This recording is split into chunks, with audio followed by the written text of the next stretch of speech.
અને એ વખતે જ્યારે મહાપુરુષ સ્વામી આવ્યા હતા ને ખબર કાઢવા માટે, ત્યારે એમના સસરા, જીવરાજભાઈના સસરા એમને જમાઈને જોવા આવેલા. એમના સસરાએ કોઈ ચારણબાઈ હોય ને, ચારણબાઈ એને વાત કરી છે કે અમારા જમાઈ બીમાર છે, તો તમે કંઈક મંત્રેલું કંઈક આપો. તો એ ચારણબાઈએ એને કંઈ મંત્રેલો કે પાળો હતો કે એ પાળો દોરામાં પૂરી પેલો તો જમાઈને બાંધી દીધો.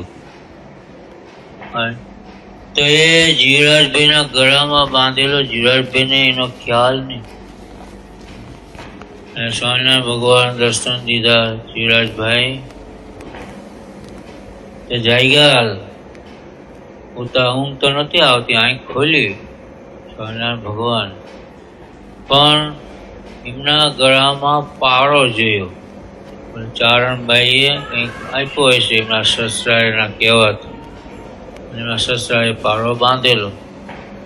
તે સ્વામિનારાયણ ભગવાન એમનું દુઃખ મટાડવા માટે આવેલા.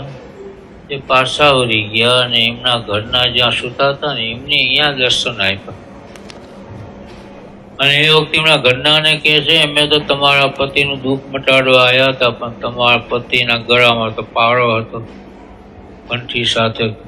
તમારી કંઠી તો પહેરી જ છે, પણ ચારણબાઈએ કંઈક મંત્રેલો પાળો આપ્યો હશે, એટલે અમે પાછા વળી ગયા. એ પાળો કાઢી નાખજો, એટલે સવારે તમે એમને વાત કરજો, અમે તો મહાપુરુષ સ્વામીના કહેવાથી તમારા પતિનું દુઃખ મટાડવા આવ્યા હતા, પણ પાળો જોઈને અમે તમારી પાસે આવ્યા છીએ. આવી રીતે ભલામણ કરી સ્વામિનારાયણ ભગવાન અદ્રશ્ય થઈ ગયા.